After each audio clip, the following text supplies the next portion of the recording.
नमस्ते बच्चों। मैं मनीषा गोखले आशीष हिंदी क्लासेस में आप सभी का स्वागत है।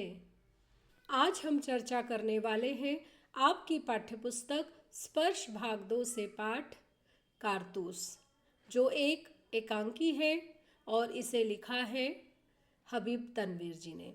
तो चलिए शुरू करते हैं। इस पाठ में आए कठिन शब्द और मुहावरों के अर्थ मैं यहाँ दे रही हूँ ताकि आपको पाठ को समझने में आसानी हो। कारतूस। कारतूस मतलब बुलेट, जो कि गन में यूज़ की जाती है। इस एकांकी के प्रमुख पात्र हैं कर्नल, लेफ्टिनेंट, सिपाही और सवार। अवधि 5 मिनट। ज़माना सन 1799, मतलब यह हमारे देश के स्वतंत्र होने से पहले की समयावधि में या उस समय की घटना पर आधारित एकांकी है। समय रात्रि का, रात का समय है। स्थान गोरखपुर के जंगल में कर्नल कालिंज के खेमे का अंदरूनी हिस्सा। तो यहाँ पर जो प्लेस दिखाया जा रहा है, जो स्टेज पर जो चित्र प्रदर्शित किया जा रहा है, जो जगह बताई जा रही है, वह है गोरखपुर के जंगल। और वहाँ पर कर्नल कालिंज अपना खेमा मतलब डेरा या टेंट लगाकर अपनी पूरी सेना के साथ रह रहे हैं और वहाँ का यह दृश्य है या सीन है। दो अंग्रेज बैठे बैठे बातें कर रहे हैं। कर्नल कालिंज और एक लेफ्टिनेंट खेमे के बाहर हैं। चांदनी छिटकी हुई है, अंदर लैंप जल रहा है। तो टेंट के बाहर बैठे हुए कर्नल कालिंज और एक लेफ्टिनेंट आपस में बातचीत कर रहे हैं। रात का समय है, आसमान में सुंदर चांदनी है, मतलब तारे हैं, और टेंट के अंदर लैंप जल रहा है, तो उसकी हल्की सी रोशनी भी है। कर्नल: जंगल की जिंदगी बड़ी खतरनाक होती है। लेफ्टिनेंट: हफ्तों हो गए यहाँ खेमा डाले हुए, सिपाही भी तंग आ गए हैं। ये वजीर अली आदमी है या भूत, हाथ ही नहीं लगता। कर्नल: उसके अफसाने सुन के रॉबिन हुड के कारनामे याद आ जाते हैं। अंग्रेज़ों के खिलाफ उसके दिल में किस कदर नफ़रत है। कोई 5 महीने हुकूमत की होगी, मगर इस 5 महीने में वो अवध के दरबार को अंग्रेज़ी असर से बिल्कुल पाक कर देने में तकरीबन कामयाब हो गया।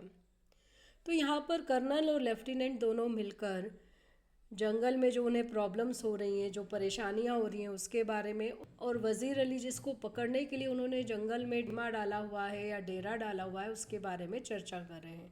जहाँ कर्नल कहते हैं कि जंगल में रहना आसान काम नहीं है, बहुत रिस्की है, खतरा ही खतरा रहता है, कभी भी जंगली जानवर हमला कर सकते हैं, और जो सुविधाएं हमें राज्य में मिलती है वो यहाँ मिलना मुश्किल होता है। तब लेफ्टिनेंट भी कहता है कि यहाँ कितने सारे हफ्ते या वीक्स हो गए हैं, हम यहाँ पर डेरा डाले हुए हैं या अस्थाई पड़ाव डाले हुए हैं, और अभी तक वज़ीर अली पकड़ा नहीं गया है। हमारे जो सेना के लोग हैं, जो आर्मी है, वो परेशान हो चुकी है। ये वज़ीर अली इंसान है या भूत है, समझ में नहीं आता कि अभी तक ये पकड़ा ही नहीं गया, जबकि हम रोज़ उसकी तलाश कर रहे हैं। तब जो कर्नल है वो कहता है कि हाँ, ये वो जो वज़ीर अली है बहुत चालाक है और बहुत साहसी है, और यह बिल्कुल रॉबिन हुड की तरह है। यह अंग्रेज़ों से नफ़रत करता है पर गरीब लोगों की बहुत मदद करता है। तब वह कहता है कि जब ये केवल 5 महीने के लिए अवध का नवाब बना था, तो इसने उन 5 महीनों में अंग्रेज़ों को अपने दरबार में आने नहीं दिया और ना ही उनका असर अपने राज्य पर होने दिया। वह इस काम में सफल हुआ। लेफ्टिनेंट: कर्नल कालिंज, ये सआदत अली कौन है? कर्नल: आसिफुद्दौला का भाई है, वज़ीर अली का चाचा और उसका दुश्मन। असल में नवाब आसिफुद्दौला के यहाँ लड़के की कोई उम्मीद नहीं थी। वज़ीर अली की पैदाइश को सआदत अली ने अपनी मौत ख्याल किया। लेफ्टिनेंट: मगर सआदत अली को अवध के तख्त पर बिठाने में क्या मसलहत थी? कर्नल: सआदत अली हमारा दोस्त है और बहुत ऐश पसंद आदमी है, इसलिए हमें अपनी आधी मुमलिकत, जायदाद या दौलत दे दी और 10 लाख रुपए नकद। अब वो भी मज़े करता है और हम भी। तो यहाँ पर लेफ्टिनेंट कालिंज से सआदत अली के बारे में पूछता है, तो कालिंज बताता है कि वह अवध का जो नवाब था आसिफुद्दौला, उसका भाई है और वज़ीर अली का चाचा, और उसे अपना दुश्मन भी मानता है, क्योंकि पहले नवाब आसिफुद्दौला के यहाँ कोई भी बच्चा नहीं जन्मा था। तो वज़ीर अली के मन में ऐसा विचार आ रहा था कि अब आसिफुद्दौला के बाद वही अवध का नवाब बनेगा। पर जब वज़ीर अली की पैदाइश, पैदाइश मतलब जन्म, जब वज़ीर अली का जन्म हुआ तो सआदत अली ने उसे अपना दुश्मन या मौत ख्याल किया, मतलब उसे अपना दुश्मन समझा। तब लेफ्टिनेंट ने कहा कि फिर सआदत अली को अवध के तख्त, तख्त मतलब सिंहासन पर बिठाने में क्या मसलहत, मसलहत मतलब क्या रहस्य है, क्या सीक्रेट है कि वज़ीर अली की को हटाकर सआदत अली को हम लोगों ने अवध का नवाब बना दिया। तब कर्नल बताता है कि सआदत अली हमारा दोस्त है, वो बहुत ऐश पसंद, मतलब बहुत आराम की ज़िंदगी जीने वाला, बस उसे पैसा चाहिए, मौज चाहिए, मस्ती चाहिए, खाना पीना सोना, बस यही उसका काम है। अगर ऐसा राजा वहाँ पर रहेगा तो अंग्रेज़ों का काम आसान हो जाएगा। और तो और जो सआदत अली है उसने अपनी जो प्रॉपर्टी है, जो जायदाद है या दौलत है, उसका आधा भाग अंग्रेज़ों को दे दिया है, और उसके अलावा 10 लाख रुपए कैश भी दिए हैं उसे अवध का नवाब बनाने के लिए। अब वो भी मज़े कर रहा है और हम भी, क्योंकि अब अंग्रेज़ों की फिर से अवध पर जो पकड़ है वो मजबूत हो गई है। लेफ्टिनेंट, सुना है ये वज़ीर अली अफ़गानिस्तान के बादशाह शाह जमा को हिंदुस्तान पर हमला करने की दावत दे रहा है। कर्नल, अफ़गानिस्तान को हमले की दावत सबसे पहले असल में टीपू सुल्तान ने दी, फिर वज़ीर अली ने भी उसे दिल्ली बुलाया, और फिर शमशुद्दौला ने भी। लेफ्टिनेंट, कौन शमशुद्दौला? कर्नल, नवाब बंगाल का निस्बती भाई, बहुत ही खतरनाक आदमी है। लेफ्टिनेंट, इसका तो मतलब ये हुआ कि कंपनी के खिलाफ सारे हिंदुस्तान में एक लहर दौड़ गई है। तो यहाँ पर लेफ्टिनेंट उससे पूछता है कि जो वज़ीर अली है, जो छुपा हुआ है कहीं पे, उसने शायद अफ़गानिस्तान के राजा जो शाह जमा है उनको हिंदुस्तान पर हमला करने या अटैक करने के लिए बुलाया है, ऐसा सुनने में आ रहा है। तो कर्नल बोलता है कि जो अफ़गानिस्तान को हमले की दावत वाली बात है, तो सबसे पहले टीपू सुल्तान ने उन्हें हेल्प के लिए बुलाया था, फिर वज़ीर अली ने उसे दिल्ली बुलाया है, और साथ ही साथ जो शमशुद्दौला है उसने भी अफ़गानिस्तान के बादशाह को हिंदुस्तान पर हमला करने के लिए बुलाया है। तो लेफ्टिनेंट पूछता है कि ये शमशुद्दौला कौन है। तब वो बताते हैं कि बंगाल के जो नवाब है उनका वह रिश्ते में भाई है और बहुत ही खतरनाक आदमी है। तब लेफ्टिनेंट करता है कि इसका मतलब तो ये हुआ कि कंपनी या अंग्रेज़ों के खिलाफ सारे हिंदुस्तान में एक लहर दौड़ गई है, मतलब एक भावना आ गई है कि सारे हिंदुस्तान के लोग चाहते हैं कि अंग्रेज़ भारत से निकल जाए। कर्नल, जी हाँ, और अगर ये कामयाब हो गई तो बक्सर और प्लासी के कारनामे धरे रह जाएंगे, और कंपनी जो कुछ लॉर्ड क्लाइव के हाथों हासिल कर चुकी है, लॉर्ड वेलजली के हाथों सब खो बैठेगी। लेफ्टिनेंट, वज़ीर अली की आज़ादी बहुत ख़तरनाक है, हमें किसी न किसी तरह इस शख्स को गिरफ्तार कर ही लेना चाहिए। कर्नल, पूरी एक फ़ौज लिए उसका पीछा कर रहा हूँ, और बरसों से वो हमारी आँखों में धूल झोंक रहा है और इन्हीं जंगलों में फिर रहा है और हाथ नहीं आता। उसके साथ चंद जावाज़ हैं, मुट्ठी भर आदमी, मगर ये दमखम है। लेफ्टिनेंट, सुना है वज़ीर अली जाती तौर से भी बहुत बहादुर आदमी है। कर्नल, बहादुर ना होता तो यूं कंपनी के वकील को कत्ल कर देता। तो यहाँ पर कर्नल कह रहा है कि अगर इसी तरह से ये जो विरोध हो रहा है वो कामयाब हो जाएगा, सफल हो जाएगा, तो इसके पहले जो लॉर्ड क्लाइव के नेतृत्व में या उसकी लीडरशिप में उन्होंने जो बक्सर और प्लासी के युद्ध जीते हैं, और जिसके कारण अंग्रेज़ों का भारत के बहुत अधिक जगहों पर अधिकार हो गया है, वो सारे काम बेकार हो जाएंगे, धरे रह जाएंगे, मतलब व्यर्थ हो जाना। और लॉर्ड वेलजली अभी चूंकि वो नेतृत्व कर रहे हैं तो उनके हाथों अब हम ये सब बातें खोटेंगे। तो ऐसी ऐसी शंका या ऐसा डाउट कर्नल करते हैं। तब लेफ्टिनेंट कहता है तो फिर तो वज़ीर अली को इस तरह से फ्री छोड़ना खतरनाक हो सकता है, किसी भी तरह इस शख्स मतलब इस व्यक्ति को पकड़ना ज़रूरी है, गिरफ्तार करना ज़रूरी है। तब कर्नल कहते हैं कि इतनी बड़ी फ़ौज लेकर मैं उसका पीछा कर रहा हूँ और सालों से वो हमारी आंखों में धूल झोंक रहा है, मतलब हमें धोखा दे रहा है और इन्हीं जंगलों में छिपा हुआ है और पकड़ में नहीं आ रहा है।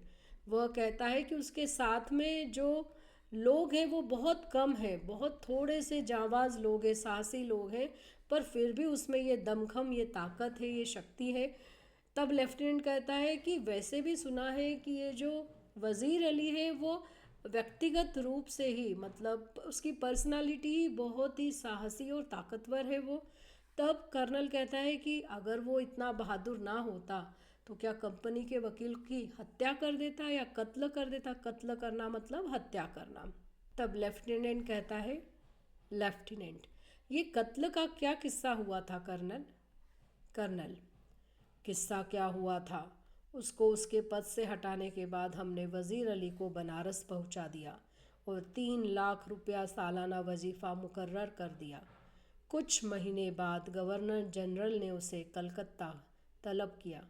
वज़ीर अली कंपनी के वकील के पास गया जो बनारस में रहता था और उससे शिकायत की कि गवर्नर जनरल उसे कलकत्ता में क्यों तलब करता है। वकील ने शिकायत की परवाह नहीं की, उल्टा उसे बुरा भला सुना दिया। वज़ीर अली के तो दिल में यूं भी अंग्रेज़ों के खिलाफ नफ़रत कूट कूट कर भरी है। उसने खंजर से वकील का काम तमाम कर दिया। तो यहाँ पर कर्नल लेफ्टिनेंट को यह किस्सा सुनाता है कि आखिर वज़ीर अली ने उस वकील की, जो कंपनी या अंग्रेज़ों का जो वकील था, उसकी हत्या क्यों की। तो वह बताता है कि जब वज़ीर अली को नवाब के पद से हटाया गया तो उसे बनारस भेज दिया गया और उसे 3 लाख रुपए साल के वजीफ़ा मतलब पेंशन देने का तय हुआ। मुकर्रर कर दिया मतलब तय किया गया। उसके कुछ महीने बाद जब गवर्नर जनरल ने उसे कलकत्ता बुलाया, तलब किया मतलब बुलाया, तो वज़ीर अली इस बात की शिकायत करने के लिए बनारस में जो अंग्रेज़ों का वकील था उसके पास पहुंचा कि वह क्यों जाए कोलकाता, जब अब बात ख़त्म हो गई है, वह बनारस में है, तो वो क्यों बुला रहे हैं गवर्नर जनरल उसे कलकत्ता में। तब वकील ने उसकी शिकायत की परवाह नहीं की, उसकी चिंता नहीं की, उसको समझाया नहीं, बल्कि उसे डांटने लगा, डपटने लगा। तो वज़ीर अली को गुस्सा आ गया। वैसे ही वो अंग्रेज़ों से बहुत नफ़रत करता है, मतलब कूट कूट कर भरी है, मतलब बहुत अधिक मात्रा में उसके मन में अंग्रेज़ों के प्रति नफ़रत है। तो उसने तुरंत अपना चाकू या खंजर निकाला और वकील का काम तमाम कर दिया। काम तमाम करना मतलब उसकी हत्या कर दी। लेफ्टिनेंट और भाग गया। कर्नल अपने जानिसारों समेत आजमगढ़ की तरफ भाग गया। आजमगढ़ के हुक्मरान ने उन लोगों को अपनी हिफाजत में घाघरा तक पहुंचा दिया। अब ये कारवां इन जंगलों में कई साल से भटक रहा है। तो फिर कर्नल बताता है कि किस तरह वो अपने साथ कुछ साहसी और उस पर जान देने वाले उसके जो सैनिक थे उनके साथ आजमगढ़ पहुंचा। वहाँ के जो राजा थे, हुक्मरान मतलब शासक थे, जो राजा थे, उन्होंने उसकी मदद की, उसको सुरक्षित आगे पहुंचाया घाघरा तक, और उसके बाद में वह अब गोरखपुर के जंगलों में भटक रहा है। लेफ्टिनेंट मगर वज़ीर अली की स्कीम क्या है। कर्नल स्कीम ये है कि किसी तरह नेपाल पहुंच जाए, अफ़गानी हमले का इंतज़ार करे, अपनी ताकत बढ़ाए, सादत अली को उसके पद से हटाकर खुद अवध पर कब्ज़ा करे और अंग्रेज़ों को हिंदुस्तान से निकाल दे। लेफ्टिनेंट नेपाल पहुंचना तो कोई ऐसा मुश्किल नहीं, मुमकिन है कि पहुंच गया हो। कर्नल हमारी फ़ौजें और नवाब सादत अली खां के सिपाही बड़ी सख्ती से उसका पीछा कर रहे हैं। हमें अच्छी तरह मालूम है कि वो इन्हीं जंगलों में है। एक सिपाही तेज़ी से दाखिल होता है। तो यहाँ पर लेफ्टिनेंट कर्नल से पूछता है कि वज़ीर अली का प्लान क्या है, उसकी स्कीम क्या है। तो कर्नल बताता है कि वो पहले नेपाल पहुँचना चाहता है। वहाँ पर पहुँचकर वो अफ़गानिस्तान के जो बादशाह है उसके भारत पर हमले का इंतज़ार करेगा। इतने समय में वह अपनी ताकत बढ़ाएगा, मतलब सैनिकों की संख्या बढ़ाएगा, और फिर वह सादत अली को उसके पद से निकालकर अवध पर अपना कब्ज़ा कर लेगा और अंग्रेज़ों को भी भारत से या हिंदुस्तान से निकाल देगा। तब लेफ्टिनेंट कहता है कि नेपाल पहुंचना कोई मुश्किल नहीं है, मुमकिन मतलब संभव, पॉसिबल है कि वह वहाँ पहुंच भी गया है। तब कर्नल कहता है कि उसकी खुद की फ़ौज है और जो सादत अली है उसने भी अपने सिपाही लगा रखे हैं वज़ीर अली को ढूंढने के लिए, क्योंकि उसे भी डर लग रहा है कि कभी भी वज़ीर अली आकर हमला कर लेगा। और उन्हें अच्छी तरह से मालूम है कि वो इन्हीं जंगलों में है, इसके बाहर नेपाल वह भी नहीं पहुंचा है। तभी अचानक से एक सिपाही अंदर आता है। कर्नल: क्या बात है? गोरा: दूर से गर्द उठती दिखाई दे रही है। कर्नल: सिपाहियों से कह दो कि तैयार रहें। सिपाही सलाम करके चला जाता है। लेफ्टिनेंट, जो खिड़की से बाहर देखने में मसरूफ था, गर्द तो ऐसी उड़ रही है जैसे कि पूरा एक काफिला चला आ रहा हो, मगर मुझे तो एक ही सवार नजर आता है। कर्नल खिड़की के पास जाकर: हाँ, एक ही सवार है, सरपट घोड़ा दौड़ाए चला आ रहा है। लेफ्टिनेंट: और सीधा हमारी तरफ आता मालूम होता है। कर्नल ताली बजाकर सिपाही को बुलाता है। कर्नल सिपाही से: सिपाहियों से कहो इस सवार पर नज़र रखे कि ये किस तरफ जा रहा है। सिपाही सलाम करके चला जाता है। लेफ्टिनेंट: सुबह की तो कोई गुंजाइश ही नहीं, तेजी से इसी तरफ आ रहा है। टापों की आवाज़ बहुत करीब आकर रुक जाती है। तो तभी एक सिपाही अंदर आता है। तो कर्नल उससे पूछता है कि क्या बात है। तो वो सिपाही कहता है कि दूर से धूल उठती हुई नज़र आ रही है। गर्द मतलब धूल उठती हुई नज़र आ रही है। तो जो कर्नल है वो कहता है कि सभी जो सोल्जर्स है उन्हें कह दो कि तैयार रहे। तो सिपाही तो सलाम करके चला जाता है, पर लेफ्टिनेंट जो खिड़की से बाहर ही देखने में मसरूफ़ मतलब व्यस्त था, बिजी था, तो वो देखकर कहता है कि मुझे तो धूल देखकर ऐसा लग रहा है जैसे कि बहुत सारे लोगों का काफिला, मतलब बहुत सारे लोगों का एक ग्रुप या ट्रुप आ रहा हो, लेकिन देख धूल से ऐसा पता चल रहा है, लेकिन देखने पर तो वहाँ पर केवल एक ही सवार नज़र आ रहा है, मतलब एक ही घोड़ा चलाते हुए एक आदमी आ रहा है। तब कर्नल भी खिड़की के पास जाकर देखता है और बोलता है कि हाँ, सवार तो एक ही है, पर कितनी तेज़ी से वो घोड़ा दौड़ा रहा है। और लेफ्टिनेंट कहता है कि वो तो हमारी तरफ ही आता हुआ लग रहा है। तब कर्नल ताली बजाकर अपने सिपाही से कहता है कि खबरदार रहे, सब अलर्ट रहे और ध्यान रखे कि ये सवार जो है वो किस तरफ जा रहा है। तब लेफ्टिनेंट कहता है शुभ है मतलब शंका, डाउट करने की तो कोई बात ही नहीं है, कोई गुंजाइश ही नहीं है। There is no place for doubt, क्योंकि वो तो तेज़ी से हमारी तरफ ही आ रहा है। और धीरे धीरे जो घोड़ों के पैरों की आवाज़ें, जो टॉपों की आवाज़ें, वह बहुत पास आकर रुक जाती है। सवार बाहर से: मुझे कर्नल से मिलना है। गौरा चिल्लाकर: बहुत खूब। सवार बाहर से: गौरा अंदर आकर: हुजूर, सवार आपसे मिलना चाहता है। कर्नल: भेज दो। लेफ्टिनेंट: वज़ीर अली का कोई आदमी होगा, हमसे मिलकर उसे गिरफ्तार करवाना चाहता होगा। कर्नल: खामोश रहो। तो जो सवार बाहर आकर रुकता है वह वहाँ के जो सिपाही है उससे कहता है कि मैं कर्नल से मिलना चाहता हूँ। तो गोरा अंदर आकर यह सूचना, या जो सिपाही है वो अंदर आकर यह सूचना कर्नल को कहता है कि जो बाहर सवार आया है, जो आदमी आया है, वो आपसे मिलना चाहता है। कर्नल उसे अंदर भेजने की बात करता है। तभी लेफ्टिनेंट कहता है कि मुझे लग रहा है कि ज़रूर वज़ीर अली का आदमी होगा जो उससे झगड़ कर आया होगा और हमें हमारी मदद करना चाहता होगा वज़ीर अली को गिरफ्तार या पकड़वाने में। तब कर्नल उसे चुप करता है। तभी वह सवार अंदर आता है और आते ही पुकार उठता है: तन्हाई तन्हाई। कर्नल: साहब, यहाँ कोई गैर आदमी नहीं है, आप राज़े दिल कह दे। सवार: दीवार हमगोश दारद तन्हाई। कर्नल लेफ्टिनेंट और सिपाही को इशारा करता है। दोनों बाहर चले जाते हैं। जब कर्नल और सवार खेमे में तन्हा रह जाते हैं तो ज़रा वक्फे के बाद चारों तरफ देखकर सवार कहता है।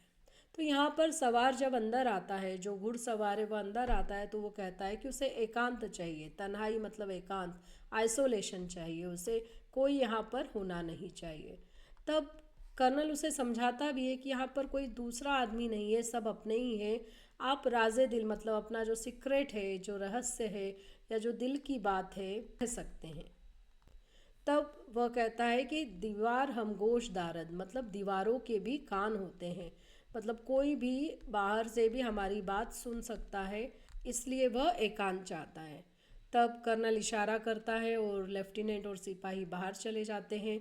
अब उस उस टेंट के अंदर कर्नल और सवार दोनों ही अकेले रह जाते हैं। तो थोड़े समय के बाद चारों तरफ देखने के बाद सवार कहता है, आपने इस मुकाम पर क्यों खेमा डाला है? कर्नल, कंपनी का हुक्म है कि वजीर अली को गिरफ्तार किया जाए। सवार, लेकिन इतना लाभ लश्कर क्या मायने? कर्नल, गिरफ्तारी में मदद देने के लिए। सवार, वजीर अली की गिरफ्तारी बहुत मुश्किल है साहब। कर्नल, क्यों?